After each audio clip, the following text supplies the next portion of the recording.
When I got this Peoples Poncho, I thought I had solved my problem with city cycling and rain. It's the problem where your legs get wet. In this video, I'm going to compare my Tucano Urbano rain jacket to my Peoples Poncho. Now this is part of a save or splurge video series I'm doing, and it's to help you decide where to spend your money in cycling. Now this is particular to city cycling rather than sport cycling, so if that's what you're into, keep watching. This is the Peoples Poncho. It comes with a little bag that you can scrunch it up in and take it with you wherever you want. It has a strap if you want to strap it to yourself. And this is the one that costs less. So this will be the save option. I've got my rain jacket by Tucano Urbano. You may not have heard of either of these companies, but Tucano is a company that has for years made kit for people who ride scooters and motorcycles. So the good thing about that is they can transfer their knowledge and their technical materials that are used for that application onto cycling.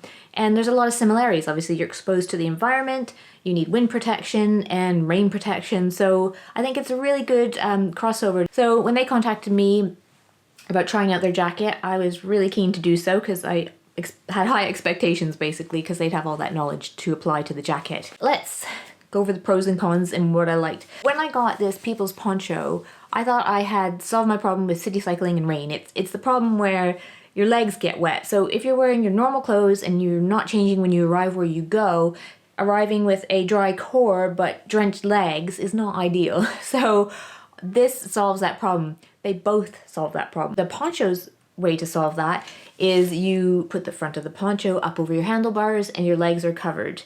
It also has a strap around your waist to keep it from flying out the back like a cape. So it's really handy. It goes over whatever you're wearing, whether that's a winter jacket or, summer wear. So it works all year round. So again, I was so impressed with the solution. It covered such a range of options, and you could even take it with you in your bag if you're going hiking and you thought the weather might change. Let's take a look at the details so you can see more. There's a lot of ponchos out there. You're thinking, oh, I could just use the 99p plastic one you get at festivals. You could. Definitely you could. Whatever suits your budget and keeps you dry. Just ride your bike. That's all I really care. That you all get out on your bikes. So let's go over why this is specifically great for cycling though. So you've got I hope this rustle isn't too bad. So you've got reflective details here, and more importantly, on the back. It has a peak to keep the rain out of your eyes, and then it has a doohickey here to resize it. So you can put it on, shrink it down.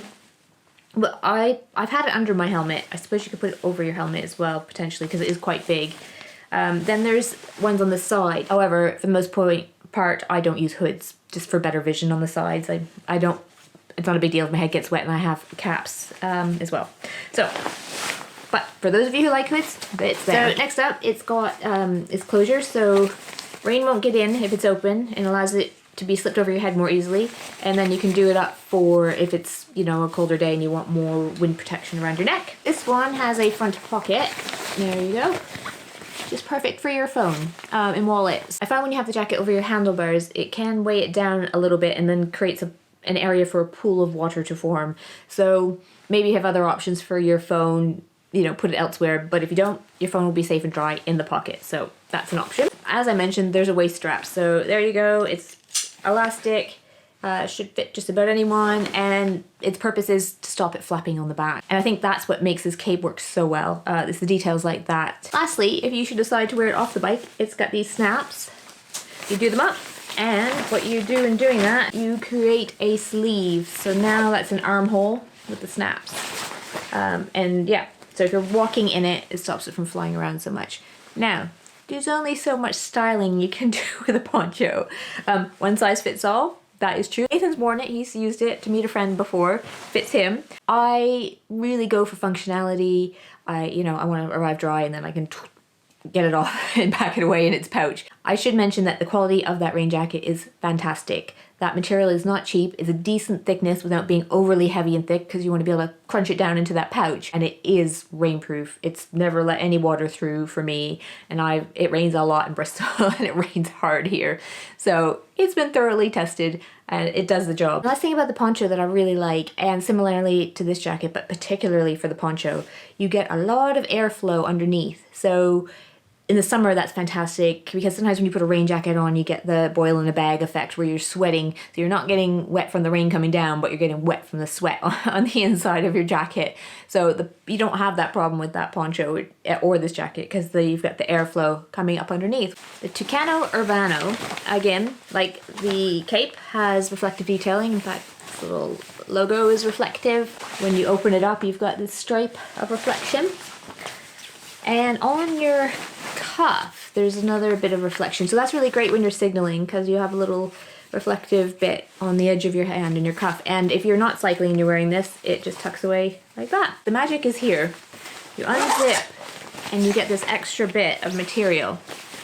And that extra bit of material, that flap, allows you to put the front of the jacket over your handlebars. In Tucano's marketing, they show it as a thumb holder. So you do that and you have your hands on the handlebars. I don't find that works because I have to signal, so I need to move my hand in signal. So it doesn't work or make sense for me that way. So I just hook it onto my handlebars depending on what bike.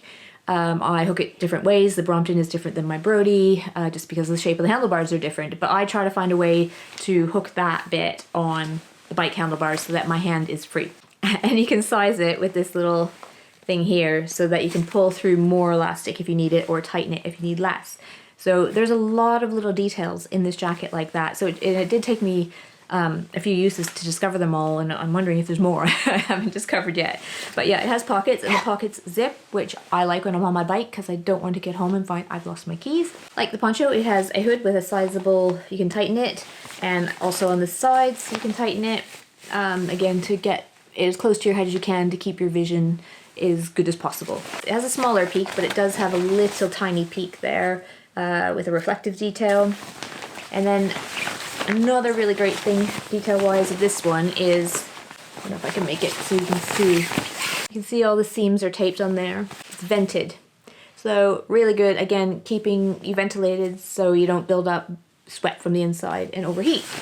Other areas for ventilation there under the arms. So it does allow heat to dissipate but not let the rain in, importantly. The one thing I should mention about both of these is you are going to get spray from the bottom up if you go through too many puddles. So get yourself some fenders, and for shoes, either have a change of shoes with you where you're going, or I wear hunter boots when I cycle sometimes if it's that bad, and I have a pair of non-leather ankle boots that are waterproof. So you got to keep your feet dry still, you know, the jacket's not magic, so you're still going to get splashes up. They're very, very equivalent, but what swayed me on the Tucano is I think in the long run per wear, I find it's more stylish, and I would wear it more because I could wear it as a normal jacket even when I'm not cycling. So I think per wear, I would get more use of the Tucano long term, and therefore per wear it would be less expensive.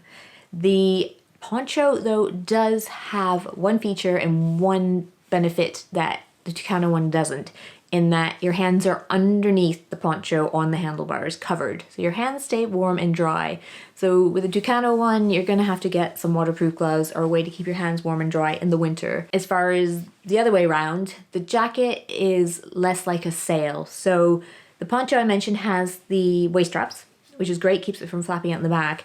But if you're on a really windy day, and in Bristol here, it can be quite windy sometimes, and you're going into a headwind, it can act like a bit of a sail and make that headwind extra hard. Whereas the jacket is a little less material, so it's a little bit less of a sail. And it still, you know, isn't going to make you aero, but it's a little more easy to ride in the wind with. Any comments? You know the deal. Leave them below for me. I'm happy to answer them. And as always, thanks for watching. Until the next video.